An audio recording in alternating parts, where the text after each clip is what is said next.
कुंज बिहारी राधा कुंज बिहारी गोपी जन वल्लभा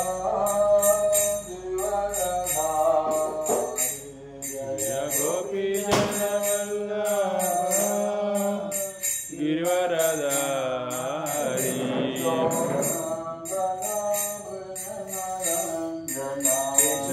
यशोदानंदन व्रज जन रंजन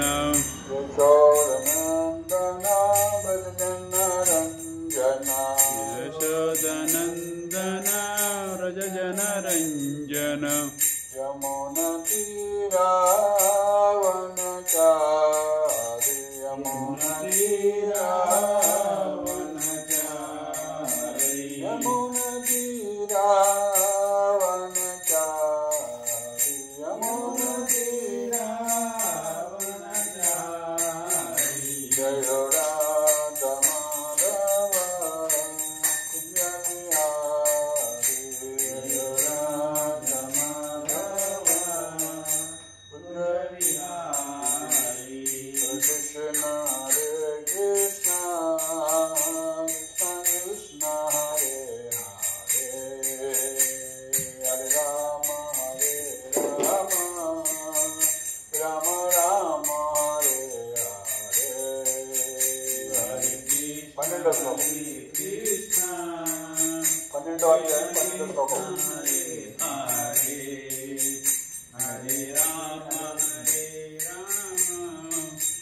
राम राम हरे हरे हरे कृष्ण कृष्ण कृष्ण हरे हरे हरे राम राम राम हरे हरे हरे कृष्ण कृष्ण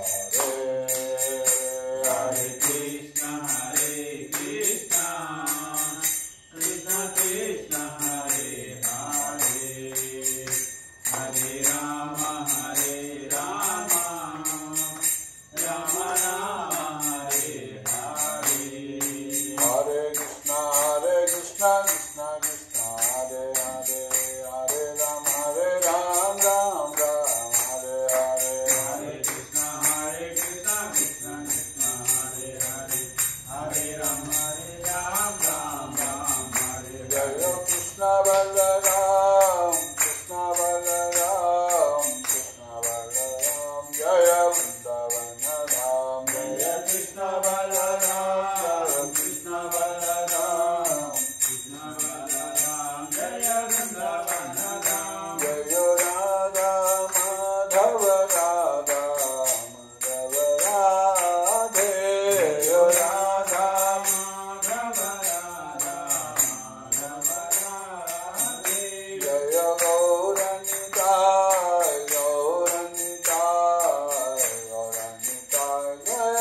गौरनिताय गौरनिताय गौरनिताय गौरनिताय जय गौरनिताय जय जय प्रभुपाद प्रभुपाद प्रभुपाद प्रभुपाद जय जय प्रभुपाद प्रभुपाद प्रभुपाद प्रभुपाद जय हरि बोल हरि बोल हरि बोल हरि बोल जय हरि बोल हरि बोल हरि बोल हरि बोल हरि बोल हरि बोल हरि बोल हरि बोल हरि बोल हरि बोल हरि बोल हरि बोल हरि बोल हरि बोल हरि बोल हरि बोल हरि बोल हरि बोल हरि बोल जय हरि बोल हरि बोल हरि बोल हरि बोल जय हरि बोल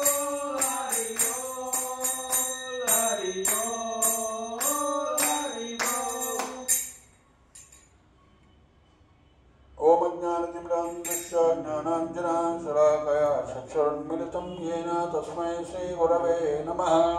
श्रीचैतन्यमनोभीष्टं स्थापितं येन भूतले स्वयं रूपा कदा मह्यं ददाति स्वपदान्तिकं वन्देऽहं श्रीगुरुं श्रीयुतापदकमलं श्रीगुरुं वैष्णवांश श्रीरूपं साग्रजातं सहगणरघुनाथान्वितं तं सजीवं साद्वैतं सावधूतं परिजनसहितं कृष्णचैतन्यदेवं श्रीराधा कृष्णपादान् सहगणललिता श्रीविशाखान्वितांश।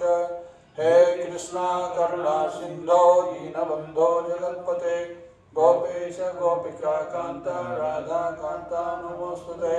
तप्तकांचन गौरांगी राधे वृंदावनेश्वरी वृषभानुसुते देवी प्रणमामि हरिप्रिये। पंचकल्पतरुभ्यश्च कृपा सिन्धुभ्येव च पतितानां पावनेभ्यो वैष्णवेभ्यो नमो नमः। नमो महावदन्याय कृष्णप्रेमप्रदायते कृष्णाय कृष्णचैतन्य नामिने गौरद्विषे नमः। नमावं विष्णुपादाय कृष्णप्रेष्ठाय भूतले श्रीमते भक्तिवेदान्त स्वामिनिति नामिने। नमस्ते सारस्वते देवी गौरवाणी प्रचारिणे निर्विशेष शून्यवादी पाश्चात्यदेशतारिणे। जय श्री कृष्ण चैतन्य प्रभु नित्यानंद श्री अद्वैत गदाधर शिवासादि गौरभक्तवृंद। हरे कृष्णा कृष्ण कृष्ण हरे हरे हरे राम राम राम हरे हरे। हरे कृष्णा कृष्ण कृष्ण हरे हरे हरे राम राम राम हरे हरे। हरे कृष्णा कृष्ण कृष्ण हरे हरे हरे राम राम राम हरे हरे। ओम नमो भगवते वासुदेवाय। ओम नमो भगवते वासुदेवाय। ओम नमो भगवते वासुदेवाय। ओम नमो भगवते वासुदेवाय। ओम नमो भगवते वासुदेवाय। ओम नमो भगवते वासुदेवाय। नारायणं नमस्कृत्यं नरं चैव नरोत्तमं देवीं सरस्वतीं व्यासं ततो जयमुदीरये। नष्टप्रायेषु अभद्रेषु नित्यं भागवत सेवया भागवते उत्तमश्लोके भक्तिर्भवति नैष्ठिके।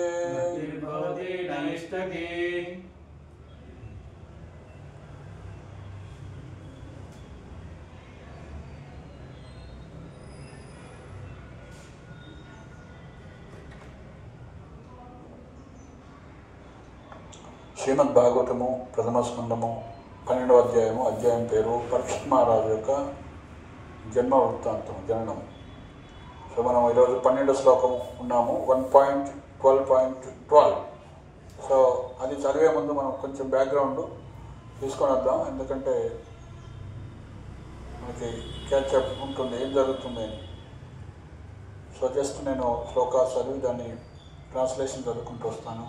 1వ శ్లోకంలో అడిగారు సౌనకాది అశ్వత్థామ్నోపసృష్టేన బ్రహ్మాశీర్ష్ణోరుతేజస ఉత్తరాయ హతో గర్భ ఈశేనా జీవిత పునః. సౌనక ఋషి పలికెను, అశ్వత్థామ ప్రయోగించిన అతి భయంకరముగు అజేయమును అయిన బ్రహ్మాస్త్రం చే ఉత్తర పరీక్షిత్ మహారాజ్ జనని గర్భము నష్టమైనను పరీక్షిత్ మహారాజు మాత్రం శ్రీకృష్ణ భగవాన్ చే రక్షించబడిను.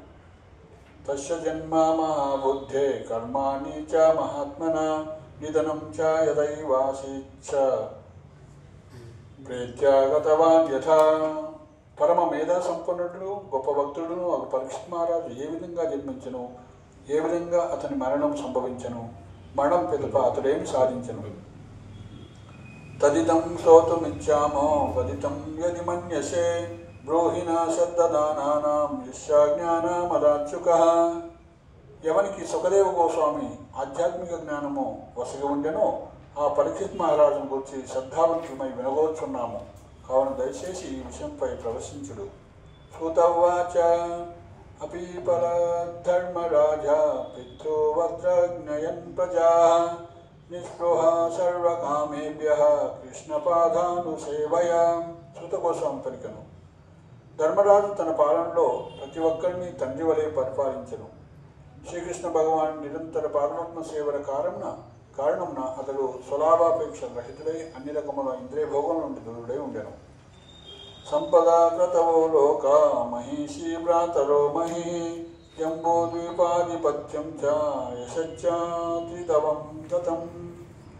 ధర్మరాజు యొక్క భౌతిక సంపత్తులు అతని ఉత్తమ గతికి కారణము కాకుండా క్రతువులు, అతని రాణి, సమర్థులైన అతని సోదరులు, అతని విశాల రాజ్యము, అతని భూమండల ఆధిపత్యము, అతని యశము మొదలగు వాణిని గూర్చిన సమాచారము ఊర్ధ్వలోకములకును చేరెను. 6వ శ్లోకము 1.12.6 కిం తే కామా సురస్పరః ముకుంద మనసో ద్విజాః అధిజాహృర్మదం రాజ్ఞ క్షుదితశ్యాయదేతరే. ఓ బ్రాహ్మణులారా, ధర్మరాజు యొక్క ఐశ్వర్యము అతి మనోహరమైనందున స్వర్గలోకవాసులు కూడా వాటి కొరకై ఆశించరు. కానీ అతడు శ్రీకృష్ణ భగవాను సేవ ఎందే అనురక్తవుట వలన ఆ దేవదేవుని సేవనకు అన్యమైనది అతనిని సంతృప్తిపరచలేదు.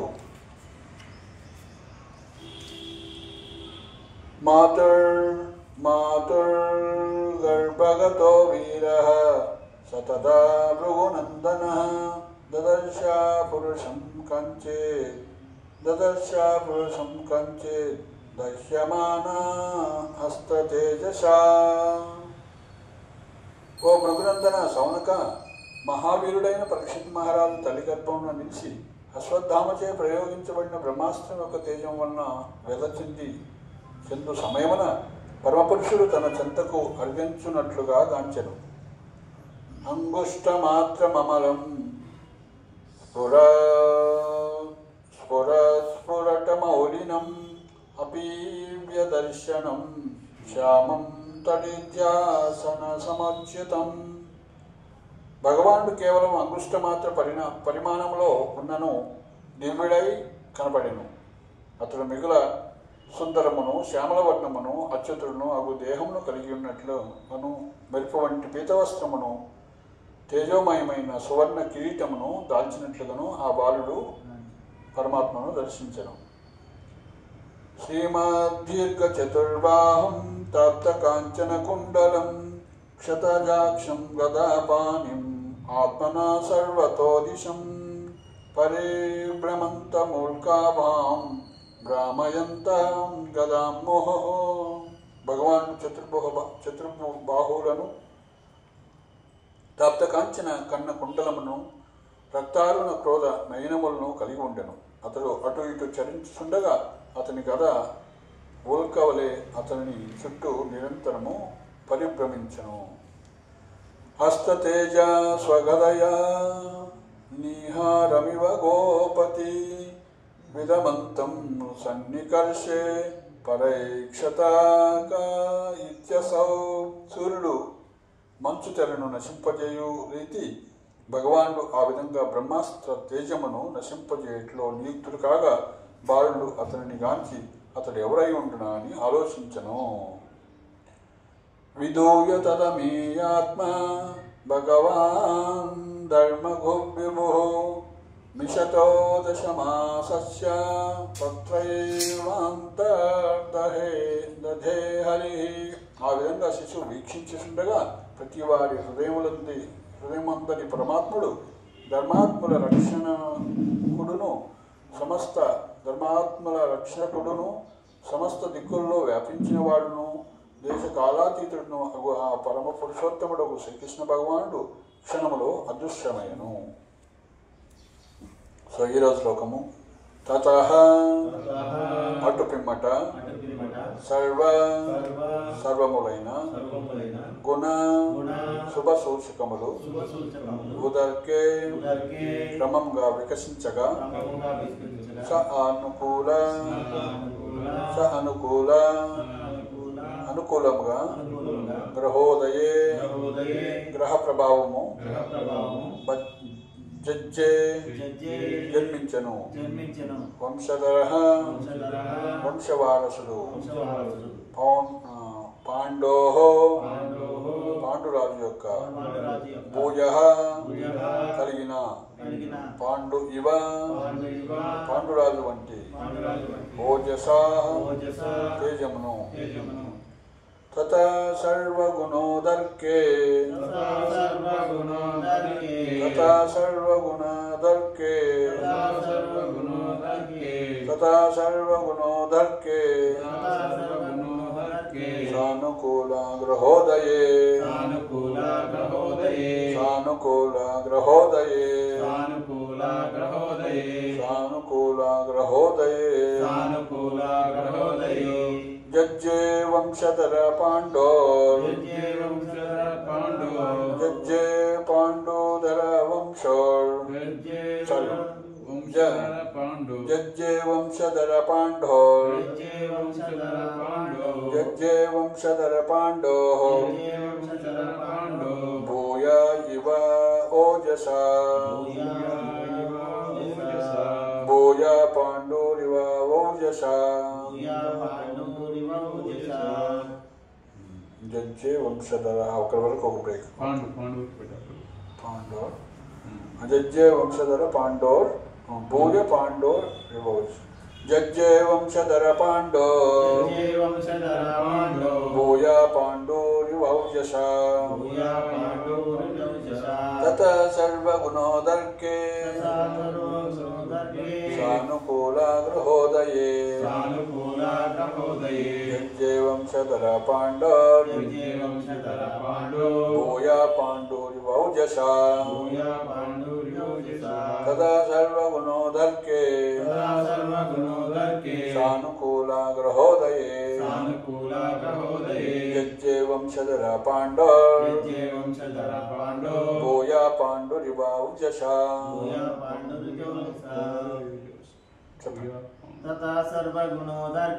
తథా సర్వగుణోదర్కే సానుకూల గ్రహోదయే జజ్జే వంశధర పాండోర్ భూయ పాండోరివౌజస గ్లాస్ తీసుకుంటాం చల్లగా తథా సర్వగుణోదర్కే సానుకూల గ్రహోదయే జజ్జే వంశధర పాండోర్ భూయ పాండురివౌజస ఒక ప్రతిపదార్థ తాత్పర్య భాషలో శీల ప్రభుపాద ద్వారా శీల ప్రభుపాదకి ప్రభుపాద తాత్పర్యం చదువుకున్నాం. చదవడిత మన ప్రతిపదార్థం చెప్పాము, తాత్పర్యం చెప్పాము. అటు పిమ్మట చెప్పండి. అటు పిమ్మట రాశి చక్రపు శుభసూచికములు క్రమముగా వికసించినంతనే పాండురాజుతో సమాన తేజమును కలిగిన పాండు వంశధరుడు జన్మించను. నేను చదువుతాను, జస్ట్ వినండి. అటు వెమ్మట రాశి చక్రపు శుభసూచకములు క్రమంగా వికసించినంతనే పాండురాజుతో సమాన తేజమును కలిగిన పాండు వంశధరుడు జన్మించను.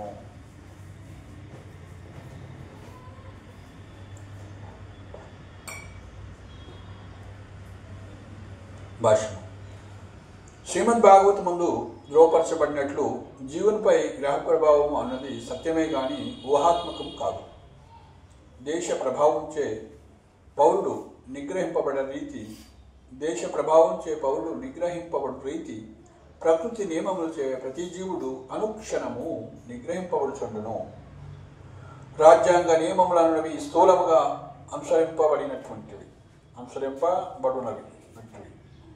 అనుసరింపబడునట్టివి కానీ ప్రకృతి నియమములు మన స్థూల అవగాహనకు అందనటువంటివి కావున స్థూలముగా అనుభూతములు కాదాలవు.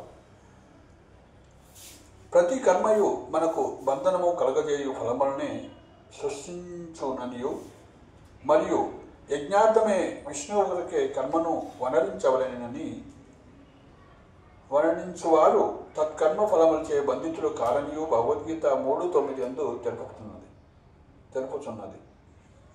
యజ్ఞార్థాత్ కర్మణో అన్యత్ర లోకోయం కర్మబంధః. మన కర్మలన్నీను భగవత్ ప్రీత్య ప్రతినిధులైన ఉన్నతాధికారులచే పరిరక్షింపబడి కర్మలకు తగిన దేహములు వశపరచుండును. మన కర్మలన్నీ భగవత్ ప్రతినిధులైన ఉన్నతాధికారులచే పరిరక్షింపబడి కర్మలకు తగిన దేహములను వశపరచుండును.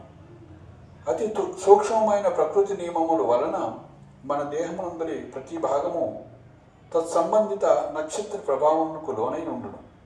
అట్టి గ్రహ నక్షత్ర ప్రభావము అనుసరించే మన చరను అనుభవించుటకై జీవుడు తన చరను అంటే తన భాగాన్ని, తన కర్మను అనుభవించుటకై జీవుడు దేహమును పొందుచుండును.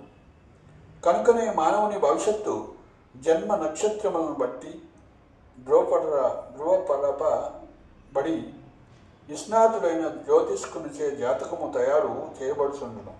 వాస్తవమునకు ఇది ఒక గొప్ప శాస్త్రం. దుర్వినియోగపరిచినంత మాత్రాన శాస్త్రమెన్నడూ వ్యర్థము కాబోదు. పరీక్షిత్ మహారాజు లేదా చివరకు దేవదేవుడు కూడా ఒకానొక శుభ నక్షత్రమందే జన్మించింది. ఆ విధంగా శుభ నక్షత్రమందు జన్మించినప్పుడు దేహముపై అనుకూల ప్రభావం కలుగగలదు. భగవానుడు భౌతిక జగమునందు అవతరించే సమయమున అత్యంత శుభ నక్షత్రము ఏర్పడగలదు. కనుకనే ఆ సమయమున ప్రత్యేకముగా జయంతి నామముచే పిలువబడుచుండును. ఆ సమయము ప్రత్యేకంగా జయంతి నామముచే పిలువబడుచుండును. ఆ నామమును అన్య ప్రయోజనములకు ఉపయోగించి దుర్వినియోగపరచరాదు. పరీక్షిత్ మహారాజు గొప్ప క్షత్రియరాజే కాక శ్రీకృష్ణుని గొప్ప భక్తుడు కూడా అయి ఉండెను. కనుక అతడు అశుభ గడియలలో జన్మించు అవకాశము లేదు. గౌరవనీయులైన వ్యక్తిని ఆహ్వానించుటకు చక్కని సమయము, ప్రదేశములు ఎంచుకొనబడినట్లుగా శ్రీకృష్ణ భగవాను చేతనే ప్రత్యేకంగా రక్షించబడిన పరీక్షిత్ మహారాజును ఆహ్వానించుటకు శుభ నక్షత్రములన్నీ తమ ప్రభావమును చూపునట్టి ఒకనొక తగిన సమయమును ఎంచుకొనబడెను. ఆ విధంగా శ్రీమద్భాగవత నాయకునిగా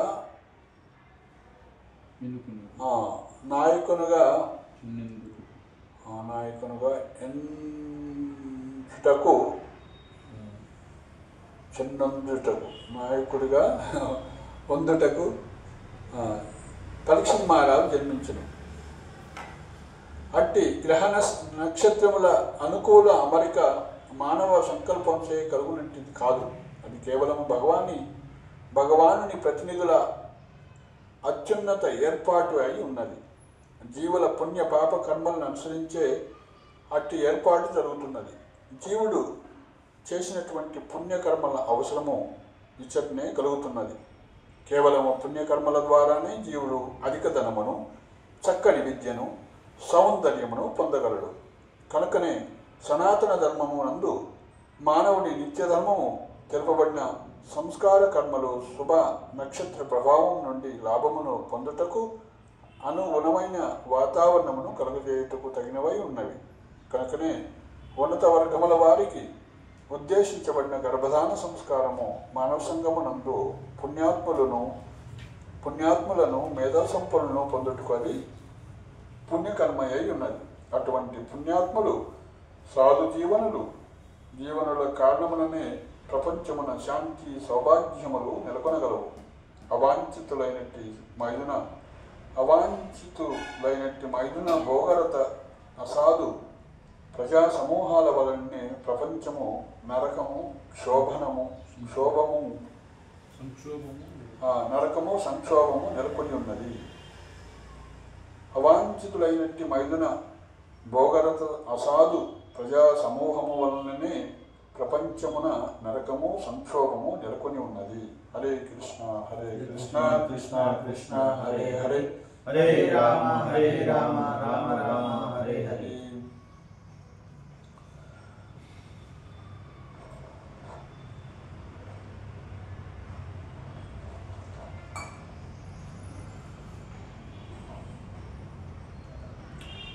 ततः सर्वगुणोदर्के सानुकूलग्रहोदये जज्जे వంశధరా పాండోర్భూజ పాండురివౌజస.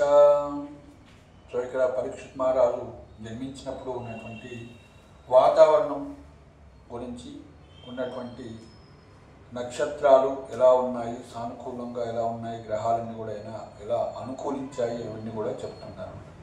సో పరీక్షిత్ మహారాజు ఒక సాధారణ బాలుడు కాదు. ఆయన పాండవుల యొక్క వారసుడు అన్నమాట. సో ముఖ్యంగా ఆయన పాండురాజు యొక్క వారసుడు అని చెప్పారు. ఇక్కడ కౌరవుల వారసుడు, ముఖ్యంగా కురు వంశం అంతానికి కూడా పాండవు అదేవిధంగా కౌరవులుగా విభజించారు. యాక్చువల్గా ఆ పాండవులను కూడా కౌరవులుగానే పరిగణించారు. కానీ ధృతరాష్ట్రుడు మామక పాండవాచ్చేవ అని చెప్పి అక్కడ విడదీసిన అనమాట స్వార్థబుద్ధితోటి. కానీ వాడు కూడా కౌరవులే అనమాట, కురువంశస్థులు అనమాట. సో ఆ విధంగా పాండురాజు అని చెప్పిన తర్వాత మనం కంటిన్యూషన్ అక్కడ అవుతూ ఉంటుంది కాబట్టి పాండువంశస్థులుగా ఇక్కడ చెబుతూ ఉన్నారు. ఆ పాండువంశస్థుల్లో పాండవులు 5 ఉంటారు. సో వాళ్ళ యొక్క మనవడు వాళ్ళ యొక్క పుత్రుడిని కూడా చంపిన తర్వాత యుద్ధంలో అన్యాయంగా ముఖ్యంగా నిద్రిస్తున్నటువంటి ద్రౌపది యొక్క 5 పుత్రుల్ని అశ్వత్థామ సంహరించడమే కాకుండా, సో వాళ్ళ వంశస్థుడు ఇంకా వంశాంకురం ఇంకా కడుపులో ఉంది, ఇంకా భూమి మీద పడలేదు, కానీ ఇంకా కడుపులో ఉన్నటువంటి వ్యక్తిని కూడా నశింపజేయాలనే ఉద్దేశంతో దుష్టబుద్ధితోటి ఈ యొక్క అశ్వత్థాముడు ఈ యొక్క బ్రహ్మాస్త్రాన్ని విడిచినప్పుడు స్వయంగా భగవంతుడే ఆ యొక్క వంశాంకురాన్ని రక్షిస్తాడనమాట. సో ఇంతకుముందు శ్లోకాలు చూసాము. ఆ విధంగా ఆ యొక్క భగవంతుడిని కడుపులోనే, తల్లి గర్భంలోనే దర్శించినటువంటి వ్యక్తి ఎక్కడ భగవంతుడు అనే ఉద్దేశంతో పరీక్షగా చూస్తున్నాడు కాబట్టి ఆయన పేరు పరీక్షిత్ మహారాజు అని వచ్చింది, పరీక్షిత్తు అని వచ్చింది అనమాట. సో అట్లనే ఆయనకి ఇంకొక పేరు కూడా ఉంది. విష్ణువు ద్వారా తల్లి గర్భంలోనే రక్షించబడ్డాడు కాబట్టి ఆయన్ని విష్ణురాతుడు అని, విష్ణువుచే రక్షించబడిన వాడు అని 2 నామాలు ఉంటాయన్నమాట. సో ఇక్కడ మనం సాధారణంగా పరీక్షిత్ అంటాము. సో ఆయన జన్మించిన తర్వాత విధివశాత్తు ఆయన యొక్క పరిపాలన కూడా అద్భుతంగా ఉంది. కానీ లాస్ట్లో విధివశాత్తు భాగవతం కూడా ప్రకటితం కావాలి కాబట్టి లోక కళ్యాణార్థం భాగవతం ఆయన ద్వారా రావాలి. ఏ విధంగా అర్జునుడు మోహంలో పడేసి శ్రీమద్ భాగవతం లోక కళ్యాణార్థం అర్జునుడికి అదేవిధంగా అందరికి కూడా ఇచ్చాడో కృష్ణుడు, ఇక్కడ పరీక్షిత్ మహారాజుకు ఒక దుర్ఘటన అనేది ఏర్పడింది. 7 రోజుల్లో మరణం వస్తుందని బ్రాహ్మణుడు శపిస్తాడు శృంగి. సో ఆ విధంగా అది ఒక కారణంగా చేసుకొని ఆయన శ్రీమద్ భాగవతాన్ని వినటం, అది లోక కళ్యాణార్థం సుఖదేవ గోస్వామి పరీక్షిత్ మహారాజు చెప్తున్నట్లు అందరు కూడా లోకాన్ని మనందరికి కూడా ఇచ్చారు. సో కాబట్టి ఆయన అలాంటి ఇప్పుడు ఈరోజు మనం భాగవతాన్ని వినటానికి కారణం ఏంటంటే పరీక్షిత్ మహారాజుకు సమస్య వచ్చింది కాబట్టి సుఖదేవ గోస్వామి అక్కడ వచ్చి చెప్పారు. ఆ విధంగా ఆయన యొక్క జన్మ అసలు ఏం జరిగింది ఫస్ట్ నుంచి అన్నీ తెలుసుకోవాలి అన్నటువంటి ఉద్దేశంతో శౌనకాది ఋషులు సూత గోస్వామిని అడుగుతున్నారన్నమాట. ఎందుకంటే సూత గోస్వామి కూడా పరీక్షిత్ మహారాజు బోధిస్తుంటే సూత గోస్వామి కూడా విన్నాడు సుఖదేవ గోస్వామి బోధిస్తుంటే. కాబట్టి సూత గోస్వామిని అడుగుతారు, అయ్యా నీకు అన్నీ తెలుసు, ఏం చెప్పారు ఆ యొక్క సుఖదేవ గోస్వామి పరీక్షిత్ మహారాజుకి అని. అదేవిధంగా పరీక్షిత్ మహారాజుకి ఏం చెప్పారనేది కాకుండా అసలు ఆ పరీక్షిత్ మహారాజు ఎంత పుణ్యాత్ముడు, ఎంత గొప్పవాడు, ఆయనకి భాగవతం చెప్పడం జరిగింది, ఆయన యొక్క జీవిత వృత్తాంతాన్ని మేము వినగోరుచున్నామని అడిగినప్పుడు ఆ యొక్క వంశం గురించి తెలియజేస్తూ ఆ విధంగా పరీక్షిత్ మహారాజు ఎలా జన్మించాడు, జన్మించేటప్పుడు ఎలాంటి ఆపదలు వచ్చినాయి, ఆపదల నుంచి ఎలా బయటపడ్డాడు ఇలా తెలియజేస్తున్నాడు. సో ఆయన పుట్టినప్పుడు ఎంతో శుభసూచకంగా ఉంది అంటారు. ఆయన పుట్టకముందే ఆపదలు వచ్చినాయి, పుట్టకముందే తల్లి గర్భంలో ఉన్నప్పుడే ఆపదలు వచ్చినాయి. ఏమి ఆపదలు వచ్చినాయి? బ్రహ్మాస్త్రం అనేది, అంటే వాళ్ళ వంశానికే అంటే వంశాంకురము అన్నటువంటి వ్యక్తితోటి వాళ్ళ వంశస్థులు ఎవరు లేకుండా ఉండాలి. ఒక ద్వేషము ఆ ఒక్కడి మీద కూడా కాదు, ఆ వంశం మీదనే ఉంది అన్నమాట. అలాంటి భయంకరమైనటువంటి సిచ్యువేషన్ని ఆయన దాటుకొని తన వంశానికి విజయాన్ని చేకూరుస్తూ బతికాడనమాట. ఆయన ఎవరు సాక్షాత్తు స్వయంగా భగవంతుడే, స్వయంగా శ్రీకృష్ణుడే ఆయన రక్షించడం జరిగింది. సో ఆ విధంగా అంటే అద్భుత బాలుడు అని చెప్పవచ్చు. ఆ విధంగా సో ఎలాంటి డేంజర్ అయినా కూడా తట్టుకోగలిగాడు భగవంతుడి యొక్క కృప వల్ల, లేదా భగవంతుడే ఆయన రక్షించాడు అన్నమాట. సో ఆయన మరి పుట్టినప్పుడు ఏం జరిగింది అంటే అక్కడ గ్రహ నక్షత్రాలను కూడా, గ్రహాలు అదేవిధంగా నక్షత్రాలు, ఎన్ని గ్రహాలు ఉంటాయి? నక్షత్రాలు 27 ప్రధానంగా 27 నక్షత్రాలు ఉంటాయి. 27 నక్షత్రాలు మనమైన ప్రభావితం చూపిస్తూ ఉంటాయి. సో కాబట్టి అనుకూలమైనటువంటి నక్షత్రంలో, అనుకూలమైనటువంటి గ్రహంలో దాన్ని మొత్తాన్ని రాశి చక్రం అంటారు. శుభ రాశిలో, శుభ నక్షత్రంలో ఆయన జన్మించారు, లేదా ఆ టైంలో అంతా కూడా శుభం ఉంది అని చెప్తున్నారు.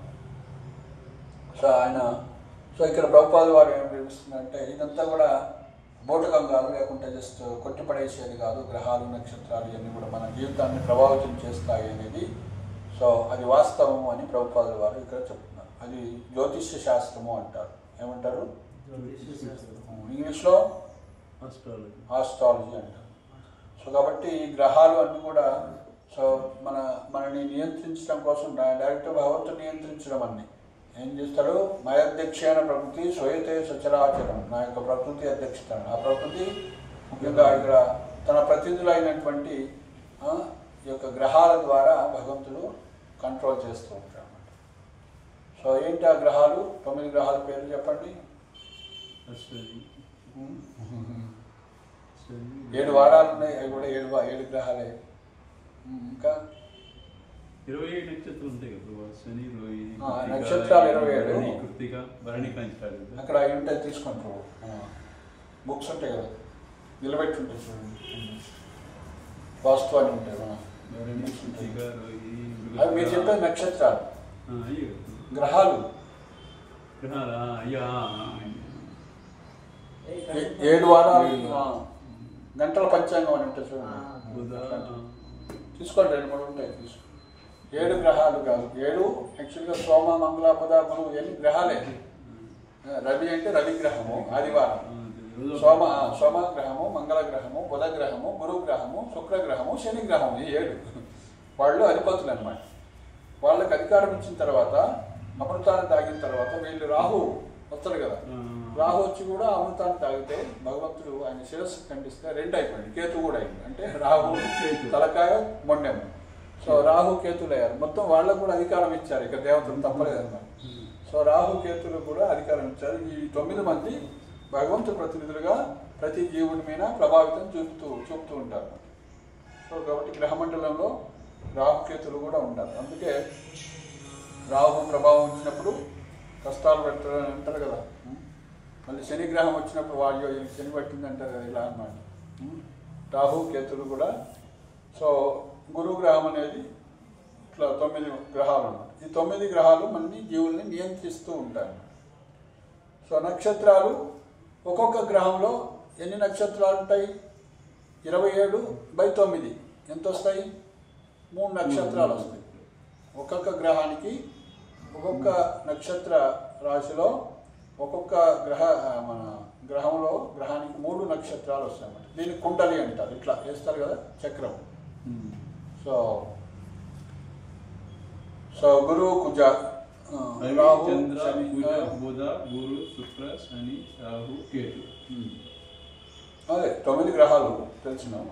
మళ్ళీ చదవండి. రవి, చంద్ర, కుజ, బుధ, గురు, శుక్ర, శని, రాహు, కేతు.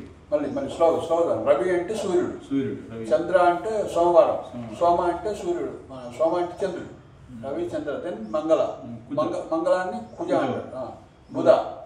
బుధ ఇచ్చారు.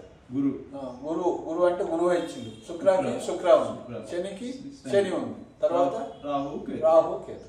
అర్థమైంది కదా. సో రవి, చంద్ర, కుజ, తర్వాత కుజ అని మారినాయి. అంటే రవికి ఆదివారము, సోమానికి సోమవారం అంటే చంద్రుడు, మంగళవారానికి కుజుడు అనమాట. సో అట్లా మనకి ఈ 7 వారాలే అధిపతులు ఎవరైతున్నారో వాళ్ళే ఈ గ్రహాలుగా మారాడు. గ్రహాలు దేవతలు అన్నమాట వీళ్ళంతా. సో కాబట్టి ఈ 9 మంది ఎవరి కింద ఉంటారు? ఎవరి ఆధిపత్యం కింద ఉంటారు వీళ్ళు? చెప్పండి.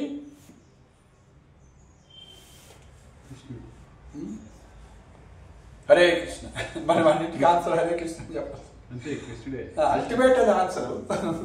అల్టిమేట్ ఆన్సర్ కాబట్టి ఇప్పుడు ప్రకృతి యొక్క ఇక్కడ ఇచ్చారు కదా, ఏమిచ్చారు ఇక్కడ ఏం చెప్పారంటే 3:9లో ఓకే ఇది కాదు.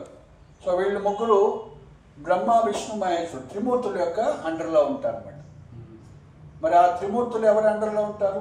కృష్ణుడు అండర్లో ఉంటారు, అట్లా చెప్పారు. సో కాబట్టి త్రిమూర్తులు గొప్పవాళ్ళు, బ్రహ్మ విష్ణు మహేశ్వరుడు. కాబట్టి శివుడిని పూజిస్తే ఏ గ్రహమండలం కూడా పట్టించుకోదు. బ్రహ్మ కూడా అంత పవర్ ఉంటుంది, ముఖ్యంగా విష్ణు ఇంకా అల్టిమేట్గా విష్ణు అన్నమాట. అందుకే ఏం పని చేసినా కూడా విష్ణు ప్రీత్యర్థం చేయమని భగవద్గీత 3:9లో చెప్పారు. 3వ అధ్యాయం 9వ శ్లోకంలో యజ్ఞార్థాత్ కర్మనో అన్యత్ర కర్మబంధన. యజ్ఞార్థ అంటే విష్ణువు కోసమే కర్మ చేయాలట, ఏ కర్మ చేసినా సరే. సో అందుకే మనకి మన వైదిక శాస్త్రంలో ఏం చేయాలి, దున్నుతున్నారా పొలం అంటే ముహూర్తం చూస్తారు. మంచి ముహూర్తం ఏంటి, చెడు ముహూర్తం ఏంటి, మరి పెళ్ళి అవుతున్నా ఏ శుభ కార్యమైనా, గర్భధానం చేయాలన్నా, పిల్లల్ని కనాలన్నా కూడా ముహూర్తం చూడాలి. కానీ ఇప్పుడు ఎవరు పాటించడం వాడు కదా. సో కాబట్టి ప్రతిదీ కూడా ఈ విధంగా ఉంటే అలా చేస్తే బంధన కాదు, లేకుంటే అది మనకి కీడై వచ్చి మన జీవితాంతం మనకి చుట్టూ తిరిగి మనని ఏడిపిస్తూ ఉంటుంది చేసిన కర్మ. సో కాబట్టి వైదిక సిద్ధాంతం ప్రకారం ప్రతిదీ కూడా, అందుకే బ్రాహ్మణులు ఎంత ఇంపార్టెంట్ చూడండి, జ్యోతిష్యం అనేది ఎంత ఇంపార్టెంట్ చూడండి. అంటే కర్మబంధంలో పడకుండా. అఫ్కోర్స్ ఎవరైతే అదృష్టవంతులు డైరెక్ట్గా కృష్ణుడి యొక్క శరణాగతి అయిన వాళ్ళు ఈ గ్రహ ప్రభావం ఉండదు. అంత మాత్రాన వాళ్ళు ఏమైనా మారుస్తున్నారంటే వాళ్ళు సుఖ దుఃఖాలు వస్తూనే ఉంటాయి, కానీ కృష్ణుడి యొక్క కృప వల్ల వాళ్ళు అవన్నీ కూడా సహించుకోగలుగుతారు, అర్థం చేసుకోగలుగుతారు.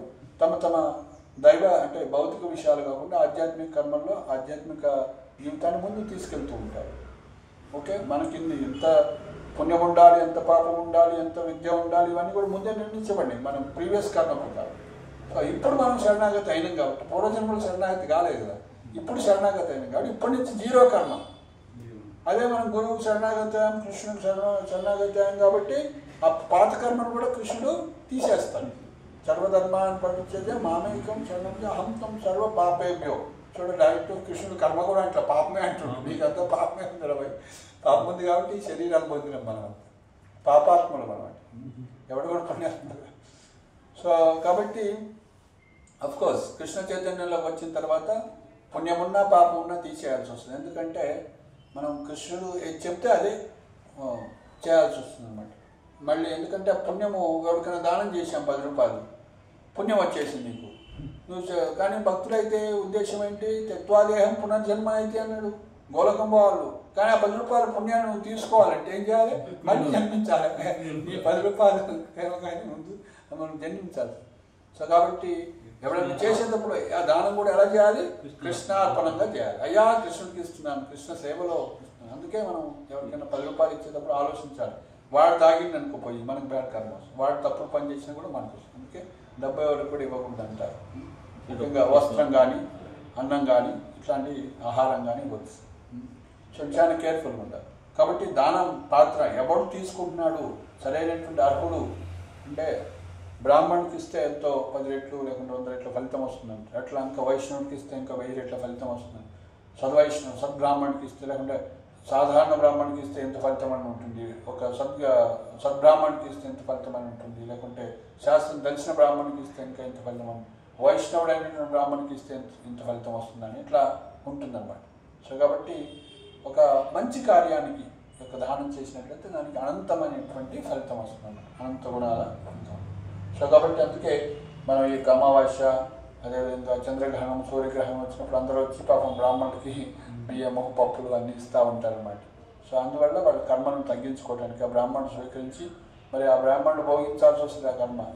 సో కాబట్టి ఆయన ఏం చేయాలి, పోయి కృష్ణుడికి ఇవ్వాలి, విష్ణువుకి ఇస్తే సో ఆయన రక్షించబడతారు. లేకుంటే ఆ కర్మ అంతా ఆయన తీసుకుంటే పాపం ఆయన వేడ ఫీల్ అయిపోతారు. సో కాబట్టి బ్రాహ్మణుడు అంటే ఆల్రెడీ ఆయన బ్రహ్మజ్యోతి, బ్రహ్మజ్ఞానానికి బ్రాహ్మణం, పరమాత్మ తెలుసు కాబట్టి బ్రహ్మేతి పరమాత్మేతి భగవాన్ చెప్తుంది. ఆ యొక్క పరమాత్మ సేవలో వినియోగించి ఆయన కూడా ఏం చేస్తాడు, మళ్ళీ దానం చేస్తుంటాడు. బ్రాహ్మణుడు అంటే 1,00,000 రూపాయలు ఈరోజు వస్తే 1,00,000 రూపాయలు ఖర్చు పెట్టాడు, లేదా దానం చేసేస్తాడు. ఆయన ఉంచుకోడు, అయ్యా రేపెట్టే నాకు పోయినాము అని ఆలోచించడు. ఎందుకంటే దానికి తెలుసు భగవంతుడు రేపు నాకు ఏం కావాలో పంపించగలుగుతాడు. శ్రీల ప్రభుపాద యొక్క గురువు గారు శ్రీల భక్తి సిద్ధాంత సరస్వతి ఠాకూర్ ₹1,00,000 డొనేషన్ వస్తే ఈరోజు ₹1,00,000 ఖర్చు పెట్టేవాడు. ₹1 కూడా ఉంచుకునేవాడు. మన రేపే ఎట్లా రేపు కావాలి కదా మనం నో, రేపు భగవంతుడు ఏర్పాటు చేస్తాం. అది బ్రాహ్మణుడి యొక్క లక్షణం, సునిజమైనటువంటి బ్రాహ్మణుల లక్షణం అన్నమాట. సో ఆ విధంగా యొక్క జ్యోతిష శాస్త్రం గురించి ఇక్కడ చెప్పారు. ఈ యొక్క నక్షత్ర ప్రభావం ఎలా ఉంటుంది, రాశి ప్రభావం ఉంటుంది, ఇవన్నీ కూడా లోనే ఉంటామని చెప్తున్నారు అన్నమాట. ఇదంతా బోటకం కాదు అని ప్రభుపాదులు వారు చెప్తున్నారు అన్నమాట. సో ఇదంతా వ్యర్థం కాదు. కాబట్టి వాళ్ళు ఎవరైనా నమ్మకపోవచ్చు. వాస్తవానికి ఇదో గొప్ప శాస్త్రము, దుర్వినియోగపరిచినంత మాత్రం శాస్త్రమైనడు వ్యర్థం కాదు. ఈ రోజుల్లో వాడు అజ్జేయి అని మన చేత పూజలు చేయిస్తారని మనం కొంతమంది ఆస్థానాలు జోలికి పోకుండా ఉంటారు. కరెక్ట్ వాడు దుర్వినియోగపరిచినంత మాత్రం అది వాస్తవం కాకపోదు అంటున్నాడు అనమాట. అది వ్యర్థం కాదు, అది వాస్తవమే అని కూడా చెప్తున్నారు. కాబట్టి జ్యోతిష్యుడి దగ్గరికి వెళ్ళటం కూడా చాలా ముఖ్యం. సో ఆ విధంగా పరీక్ష మహారాజు జన్మించినప్పుడు యుధిష్ఠిర మహారాజు ధర్మరాజు ఏం చేస్తాడు, ఆయన యొక్క జ్యోతి చక్రాన్ని చూపిస్తాడు అనమాట. ఈ యొక్క ఆస్ట్రాలజీ అంతా చూపిస్తాడు, ఆయన జన్మకుండలి ఎలా ఉంది అని చూపిస్తాడు. నెక్స్ట్ శ్లోకంలో వస్తుంది, పరీక్ష మహారాజు జన్మించే మిగిలిన ప్రీతి చెందిన ధర్మరాజు అతని జాతీయ సంస్కారమును జరిపించడం. దౌర్యుడు మరియు కృపాచార్యుని అధ్యక్షతన గల బ్రాహ్మణులు మంగళకరమైన మంత్రములు ఉచ్చరించది. ఎప్పుడు ఎక్కడ ఎప్పుడు ఏ విధంగా దానము వసగవలనో ఎటువంటి ఎరిగినట్టి ధర్మరాజు ఆ విధంగా పుత్రుడు ఉదయించినంతట బంగారమును, భూమిని, గ్రామములను, గజములను, అశ్వములను, మంచి ధాన్యమును బ్రాహ్మణులకు దానంగా వసగను. ధర్మరాజు వచ్చిన దానం చే సంతృష్టి చెందిన బ్రాహ్మణులు అతడిని పురు శ్రేష్ఠునిగా సంబోధించి అతని పౌత్రుడు నిక్కముగా పురువంశమునకు తగినటువంటి వాడు కావాలని ఆశీర్వదించి పలికిరి. సో ఆ విధంగా వాడు గొప్పవాడు అవుతారని ఆశీర్వదించారు లేదా చెప్పారన్నమాట. ఈ కారణం చేత ఈ బాలుడు జగమునందు విష్ణురాతుడుగా ప్రసిద్ధి చెందగలడు. ఓ మహాభాగా, ఈ బాలుడు నిస్సందేహంగా మహాభాగవంతుడై సర్వ మహత్గుణములను కలవాడవును.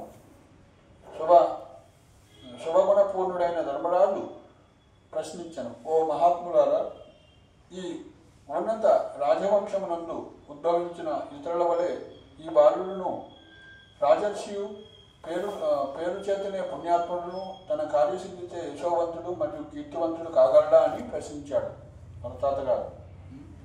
అప్పుడు చెప్తున్నారు బ్రాహ్మణులు, ఓ ప్రదాతనయ, జన్మించిన వాటినన్నింటినీ పోషించుట్లో ఈ బాలుడు మనుతనుడైన ఇక్ష్వాకుని బోలును. బ్రాహ్మణ ధర్మములను అనుసరించడంలో ముఖ్యంగా సత్యసంధతిలో ఇతడు దశరథ మహారాజు తనయుడైన శ్రీరామచంద్రుడిని బోలును. పరీక్షిత్ మహారాజును బోలుస్తుందన్నమాట. ఆయన దశరథ మహారాజు శ్రీరాముడు తండ్రి మొదట ఏమన్నారు, ఇక్ష్వాకులోని ఇక్ష్వాకు మహారాజు, సూర్యుడి వంశస్థులో వచ్చినటువంటి ఇక్ష్వాకుని బోలుతాడు. ఇమం వివస్వతే యోగం ప్రోక్తవానహం అవ్యయం వివస్వాన్ మనవే ప్రాహ మను ఇక్ష్వాకవే బ్రవీత్. మనువు యొక్క పుత్రుడైనటువంటి ఇక్ష్వాకు లాగా పరిపాలన చేస్తారని చెప్తున్నారు. పోషించుడు అంటే జన్మించిన వాళ్ళందరినీ పోషించడంలో అంటే చెప్తారు. అదేవిధంగా సత్యసంధతిలో సత్యాన్ని పాటించడంలో రామచంద్రుడిలాగా, అదేవిధంగా ప్రఖ్యాతి చెందిన శిబి వలె శిబి చక్రవర్తి లాగా కూడా చెప్తున్నారు. శిబి అంటే ధర్మాన్ని పాటించిన వాడు అనమాట, ఆయన సత్యాన్ని పాటించిన వాడు. అదేవిధంగా శిబి వలె ఉదారమైన దాతాట. అదేవిధంగా శరణాగతులు రక్షించే వాడిలో వాడు కూడా అవుతాడు. అదేవిధంగా దుష్యంతుని తనయుడైన, ఎవరు దుష్యంతుని తనయుడు? మన దేశం పేరే భరత మహారాజు వలె ఇతడు వంశనామమును మరియు యశస్సును కీర్తింపజేయను. సో ఆ విశ్వామిత్రుడు తపస్సు చేస్తూ ఉంటాడు బ్రహ్మర్షి కావాలని. ఇంద్రుడు కుట్రపన్నుతుడు, ఎట్లయినా ఫస్ట్ రమ్మను పంపుతాడు. రమ్మను పంపితే రాయి చేసేస్తాడు ఆయన. తర్వాత పాషాణంలో రాయి అయిపోతుంది. సో తర్వాత మేనకని ఎవరు పంపుతారు? మేనకను పంపుతారు. ఈసారి మంచి ప్లాన్ చేసి పంపుతారు అన్నమాట. సో నువ్వు మరి ఏమంటుంది, మరి రమ్మని రాయి చేసి నన్నేం చేస్తాను, నేను బాగుంటుంది, నువ్వు ఒకటి నేనే రాయి చేస్తా ఇక్కడ అంటాడు ఆయన. సరే తప్పదని కర్తవ్యం అనేసి ఆమె వచ్చి చిన్నగా అంటే ప్రేమతోటి, అంటే ద్వేషంతో ఇది కాకుండా చిన్నగా ఆయన యొక్క తపస్సుని భగ్నం చేయగలిగింది. ఫైనల్గా ఆకర్షించి శకుంతల జన్మిస్తుంది. శకుంతల జన్మించిన తర్వాత ఆయన మళ్ళీ నువ్వు నా తపస్సుని ఇలా చేసినావు అనేసి మళ్ళీ ఇంద్రుడు మళ్ళీ ఒప్పుకోలేదు అన్నమాట. నువ్వు ఏమో తల్లే కూర్చుంది ఇక్కడ నువ్వు సాధటానికి కారణం వచ్చింది ఈ యొక్క ప్రదేశానికి రమ్మని ఇప్పుడు ఏం చేస్తారు, సరే ఇప్పుడు నేను సాధారణ వరుషుని కాదు, నేను ఒక పాత్ర తల్లి పాత్ర పోషిస్తున్నా, అది పూర్తి చేయకుండా నేను రాలేను. లేదు నువ్వు అట్లా ఉండటానికి వీలుండదు, మీరు రాకుంటే బ్రాహ్మణులే కాదు రాయి చేయగలను, మేము కూడా రాయి చేస్తాం, నువ్వు ఇక్కడ రాయి అయిపోతావు మళ్ళీ బెదిరిస్తాం. సరే తప్పదని మళ్ళీ ఆ బిడ్డను కూడా పాపం వదిలిపెట్టి వెళ్ళిపోతుంది. మరి యొక్క విశ్వామిత్రుని అడుగుతుంది, తండ్రి చూసుకోవాలి నువ్వే, నేను పోవాల్సి వస్తుంది అంటే అది తల్లి బాధ్యత, నా మీద ఎందుకు వేస్తున్నావు అని ఆయన వెళ్ళిపోతాడు ముందే. సో ఆ విధంగా పాపం అక్కడ వదిలిపెట్టిపోతే క్రౌంచ పక్షులు కాపాడుతూ ఉంటాయి.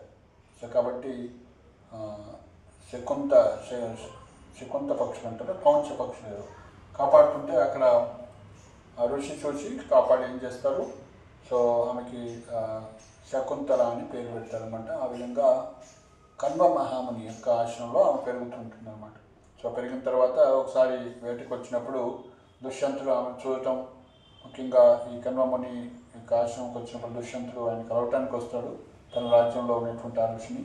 సో అప్పుడు శకుంతలను చూసి ఆ విధంగా మోహపరవశుడై ఆ విధంగా వాళ్ళు సంతానాన్ని కలగటం, సో వాళ్ళు గంధర్వ వివాహం చేసుకుంటారు అన్నమాట. అప్పుడే తత్కాలికంగా ఈవెన్ దృష్టి రాకముందు చేసుకొని వాళ్ళు సంతానాన్ని కనటం. అదేవిధంగా మళ్ళీ ఆయన పని మీద వెళ్ళిపోతాడు, రాజ్యంలో తీసుకొని వెళ్లకుండా వెళ్తాడు. తర్వాత ఏమో స్వయంగా పుత్రుడిని తీసుకొని వెళ్తుంది మన పుత్రుడని. సరే ఇక్కడ ఇప్పుడు మనం ఏం చెప్తున్నాం, వీళ్ళు కదా ఇక్కడ పుత్రుడు శకుంతల వివాహం అయింది కదా, గంధర్వ వివాహం. సో వాళ్ళకి మళ్ళీ మంచి తేజో సంపన్నుడైన పుత్రుడు పుట్టాడు. అయితే ఈ యొక్క దుష్యంతుడు తీసుకొని వెళ్ళాడు అనమాట మొదట. సో ఇక్కడే ఉంచి వెళ్తాడు కాబట్టి ఒకసారి అడవికి వచ్చినప్పుడు తనతో సమానంగా బాణాలు వేయగలిగిన వ్యక్తి సాధారణ వాడు, అది ఎవడో గొప్పవాడని అసలు ఎవరు ఏంటి అన్నప్పుడు ఆ విధంగా ఈయన నా పుత్రుడని తెలుస్తుంది. ఆ విధంగా మళ్ళీ ఆశ్రమంలో అప్పుడు అయితే ఈ బాలుడిని ఈ సంఘటన జరగకముందే ఆమె పుత్రుడిని తీసుకొని వెళ్తుంది. నేను నీ భార్యని ఇట్లా ఇదంటే ఆయన కొన్ని కారణాల వల్ల తిరస్కరిస్తాను, నువ్వు నాకెవరో తెలియదు అసలు అని రకరకాలుగా వాళ్ళ అమ్మకి చెప్పలేకపోయింది కదా ముందు ఈ విషయాలన్నీ, కాబట్టి తిరస్కరిస్తుంది అనమాట. అంటే తిరస్కరించాడు కాబట్టి సో ఈసారి క్షమించు, నేను మళ్ళీ నా పుత్రుడే నేను చేస్తున్నాను ఆహ్వానిస్తున్నాను అంటే లేదు మొదట అట్లా చేసావు మేము రామన్నట్టుగా అంటే ఫైనల్గా క్షమించి వాళ్ళు వెళ్తారన్నమాట. మళ్ళీ భర్త మహారాజు దుష్యంతు దగ్గర వెళ్తారు, ఇద్దరు కలిసి ఉంటారు. సో ఆ విధంగా భర్త మహారాజు యొక్క స్టోరీ. ఆ విధంగా దేనికి ప్రతీక అయినా శరణాగతులను రక్షించేవాడు కాగలడు. అంతేగాక దుష్యంతుని తండ్రి భర్త మహారాజు వల్ల ఇతడు వంశ నామమును మరియు యశస్సును వర్తింపజేయగలడు. కాబట్టి భర్త మహారాజు వల్లనే మనకి భారతదేశం అని కూడా వచ్చింది, ఆయన కూడా పరిపాలన చేశాడనమాట. నెక్స్ట్ ధనుర్ధరుల్లో ఈ బాలుడు అర్జునుడితో సమానవాడవుతాడు. అదేవిధంగా అంతేగాక ఇతడు అగ్ని వలె ఎదిరింప నశక్తుడవును. అగ్నిని కూడా ఎదిరించగలిగిన శక్తుడు అవుతాడట. అదేవిధంగా సముద్రం వలె దుస్తరుడు అవును. అంటే అగ్నిని ఏ విధంగా ఎవరు ఎదిరించలేరో ఆ విధంగా ఈయన కూడా ఎవరు ఎదిరించలేరని, అదేవిధంగా సముద్రం అంత దుస్తరమో సాధించి దాన్ని పారు కావటం, దాన్ని బయటపడటం సముద్రం, ఆ విధంగా ఈయన కూడా అంత గొప్పవాడు అవుతాడు. సముద్రం లాంటి గొప్పవాడు అవుతాడు. నెక్స్ట్ సింహం వలె బల సంపూర్ణై ఉండును, హిమాలయం వలె శరణు పొందదగిన వాడై ఉండును. 22వ శ్లోకం. భూమి వలె ఓర్పును కలిగి ఉండును, పితరుల వలె సహిష్ణుతను కలిగి ఉండును. 23. అదేవిధంగా పితామహుడైన యుధిష్ఠిరుడు లేదా బ్రహ్మదేవుని బోలును మనో సమత్వమునందు. సో కాబట్టి మనసును ప్రశాంతంగా ఉంచుకొని నిర్ణయాలు తీసుకోవడంలో బ్రహ్మదేవుడు లేదా యుధిష్ఠిరులాగా అవుతాడు అని చెప్తున్నారు. సో అదేవిధంగా ఔదార్యమున శివుణ్ణి బోలి ఉంటాడట. కైలాసపతి శివుణ్ణి బోలి. అదేవిధంగా లక్ష్మీదేవికి ఆశ్రితుడైన నారాయణ వల్లే ప్రతి ఒక్కరికి కూడా ఆశ్రయాన్ని కల్పిస్తారు.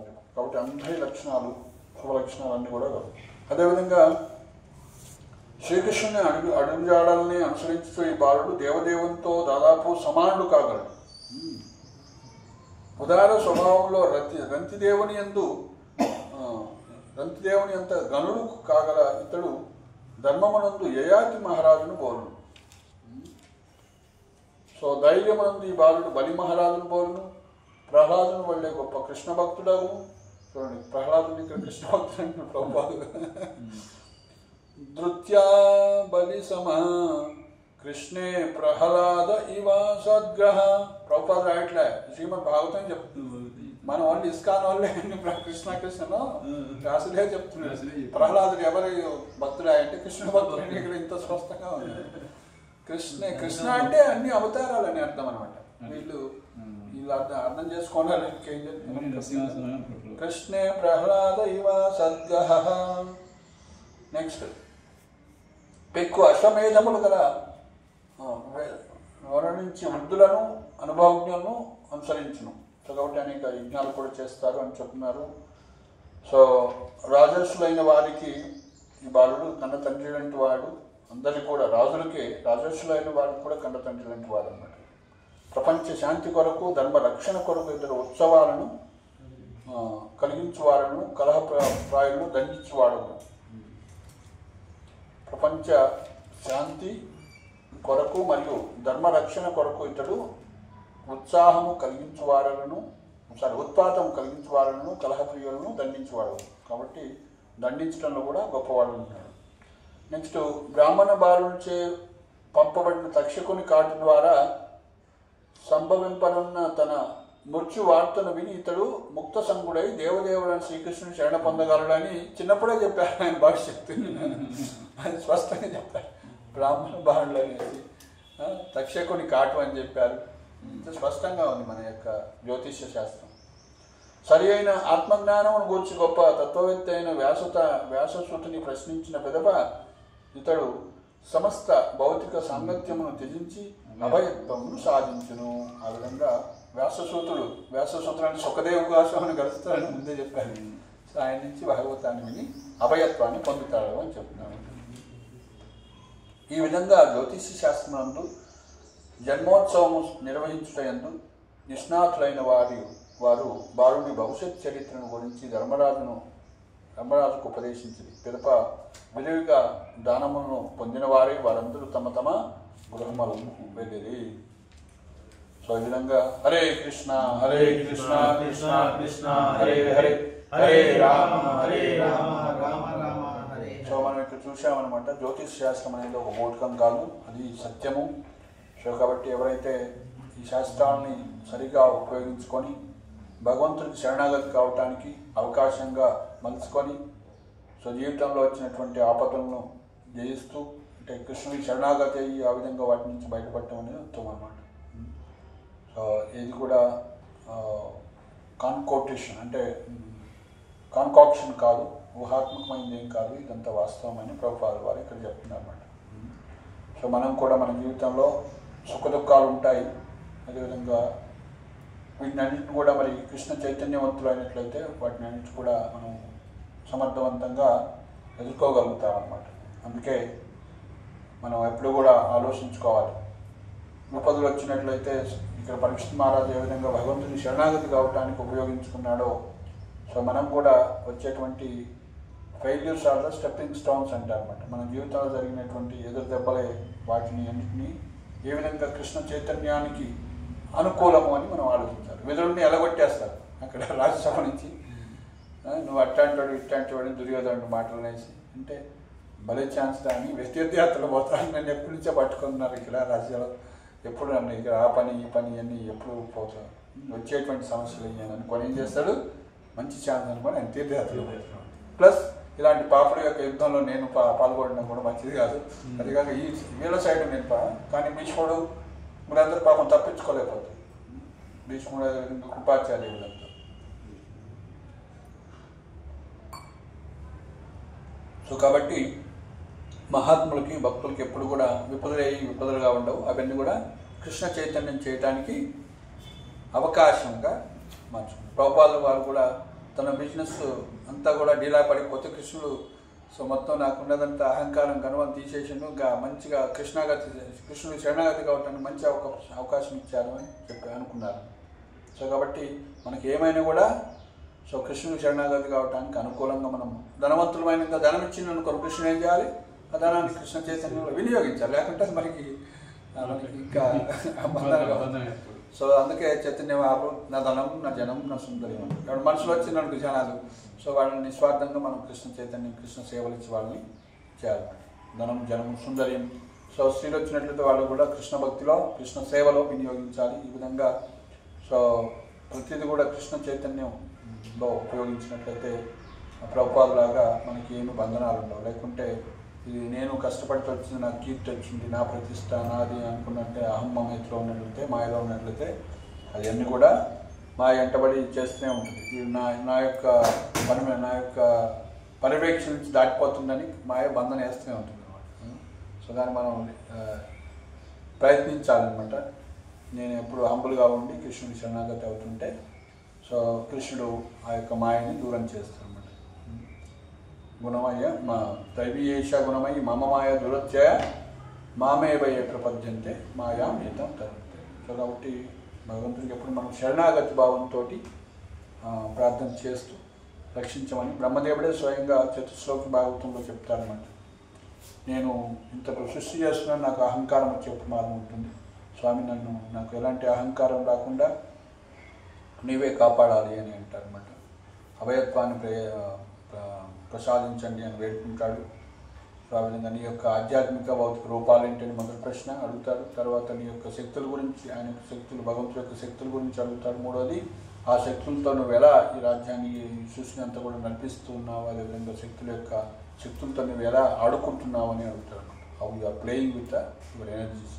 సో నాలుగో ప్రశ్న, సో నాలో ఎలాంటి అహంకారం లేకుండా మాయలో పడకుండా నన్ను రక్షించు అని చేస్తుంటాం. బ్రహ్మాది దేవతలే ఆ విధంగా బ్రహ్మదేవుడే ప్రార్థన చేస్తే మనం తుచ్చమైన వాళ్ళం అన్నమాట.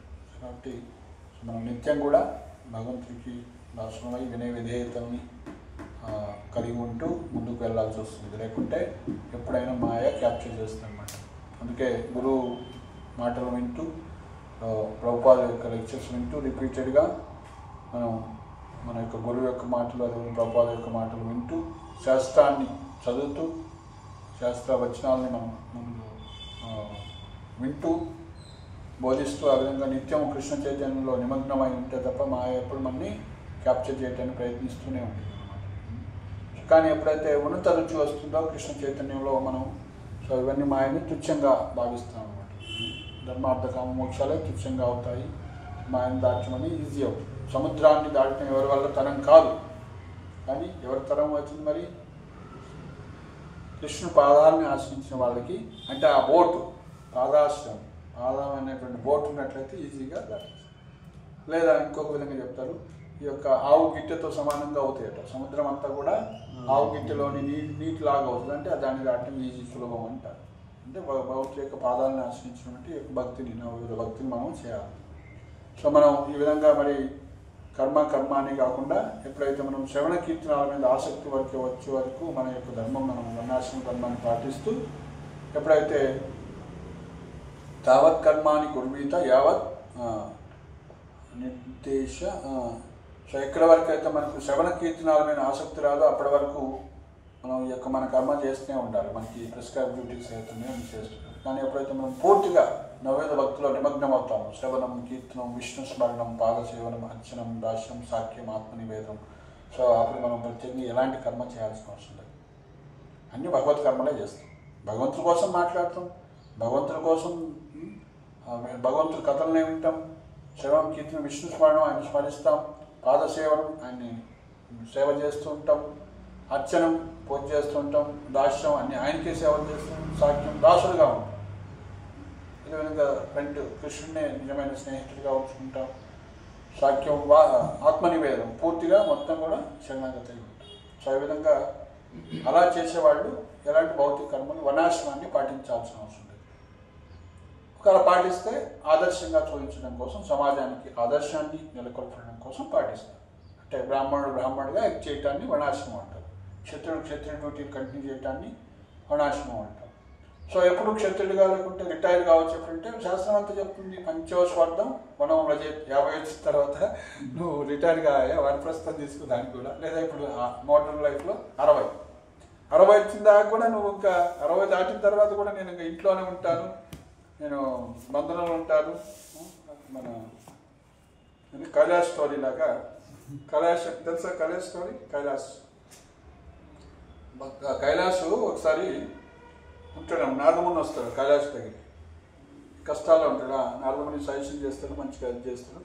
స్వామి నేను కష్టాలు అంటే సరే నేను వైకుంఠానికి వెళ్తున్నాను, నాతో అన్ని ప్రాబ్లమ్స్ పోతాయంటే లేదు నేను చాలా పనులు చేయాలి, నేను 50 తర్వాత వస్తా, 60 తర్వాత వస్తా. సరే 60 తర్వాత పని నారదముని వస్తాడు.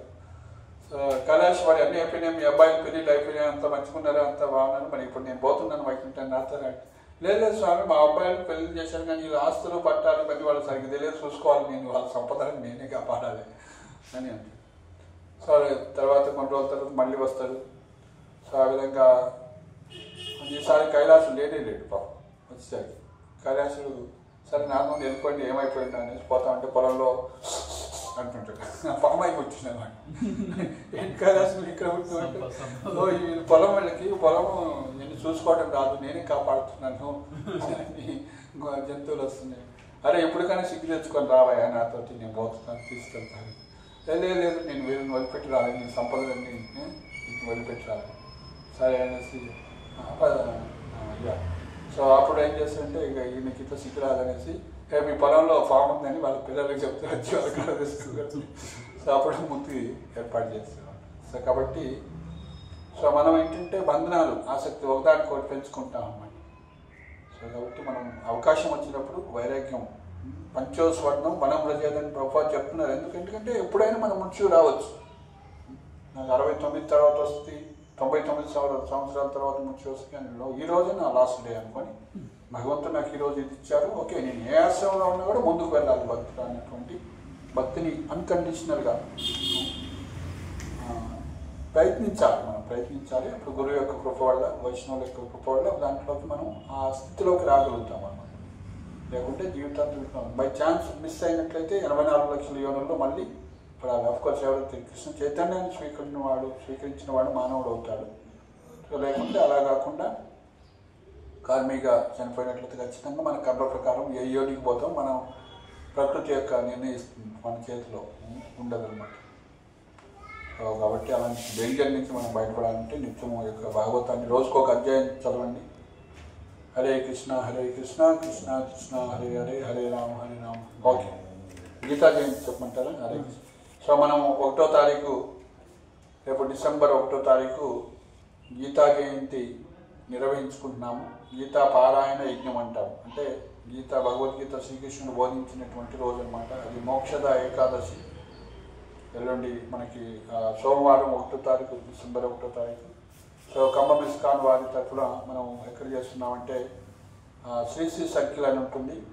ఖమ్మం వైరా వెళ్తుంటే ఖమ్మం నుంచి వైరా రోడ్లో, అదేవిధంగా బైపాస్ 2 కలిసేటువంటి సెంటర్ని శ్రీ సర్కిల్ అంటారు. అక్కడ చిన్న వేణుగోపాల స్వామి టెంపుల్ ఉంది. అక్కడ ఆ యొక్క 3 ఎకరాల ల్యాండ్ అక్కడ మనకి పండాల్ ప్రోగ్రామ్ చేస్తామన్నమాట.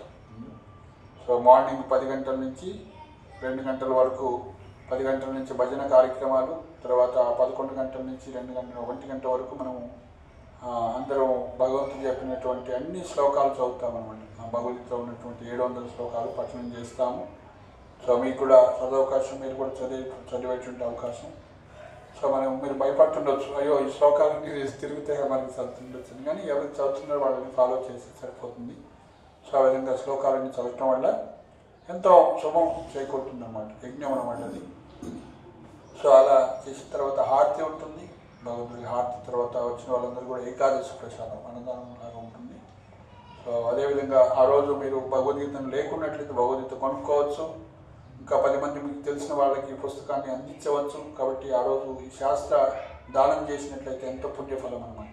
అంటే వాళ్ళకి జన్మమృత్యం నుంచి బయటపడే సదవకాశాన్ని, మార్గాన్ని మీరు వాళ్ళకి ఇచ్చినందుకు మీరు కూడా ఎంతో లాభాన్ని పొందుతారు అన్నమాట. సో కాబట్టి గీతా దానం చేయొచ్చు ఆ రోజు. అన్నదానానికి ఏకాదశి ప్రసాదం కూడా కంట్రిబ్యూషన్ చేయవచ్చు. ఆ కార్యక్రమంలో ప్రత్యేకంగా పాల్గొనవచ్చు.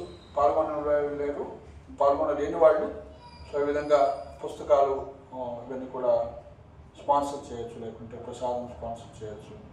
సో మీ తరఫున ఈ విధంగా అనేకమైనటువంటి బెనిఫిట్స్ పొందవచ్చు అన్నమాట భగవంతుడు. సో ఇక్కడ మనం పాంప్లెంట్ కొట్టించాము. సో ఈ పాంప్లెంట్ ప్రకారం డీటెయిల్స్ అని ఉంటాయి. లేదా ఇస్కాన్ ఖమ్మం మనకి శ్రీనగర్ కాలనీ 2వ లైన్లో ఉంటుంది. దీన్ని ఈ ఏరియాని మొత్తం రోటరీ నగర్ అంటారు. సో రోటరీ నగర్లో రాజరాజేశ్వరి గుడి ఉంటుంది. ఆ రాజరాజేశ్వరి గుడి ఆర్చ్ ఏదైతుందో అటు నుంచి అపోజిట్ రోడ్డే శ్రీనగర్ కాలనీ అనమాట. అపోజిట్ మెయిన్ రోడ్ అనమాట. అపోజిట్ రోడ్ అటు సైడ్ ఏమో మెయిన్ రోడ్లో లెఫ్ట్ సైడ్ రాజరాజేశ్వరి గుడి ఉంటుంది. అపోజిట్ రోడ్డు సో ఎదురుగా ఉన్నటువంటిదే శ్రీనగర్ కాలనీ. అందులో 2వ లైన్లో ఉంటాం. ఆ ఆర్చికి ఎదురుగానే ఉంటుంది 2వ లైన్ కూడా. ఆ 2వ లైన్లోకి వస్తే మనకి 4వ ఇల్లే అనమాట. 4వ ఇస్కాన్ అనే పెద్ద బోర్డు ఉంటుంది. ఇస్కాన్ సంస్థ ఇక్కడ మనం బ్రాంచ్ పెట్టాము. సో కాబట్టి మీరు ఇది రావచ్చు. ప్లస్ ప్రతి సండే ఇక్కడ సత్సంగ్ కార్యక్రమం ఉంటుంది. ప్రతి సండే ఉంటుంది. ముఖ్యంగా గీతా జయంతి ముందు రోజు అయినటువంటి 30వ తారీఖు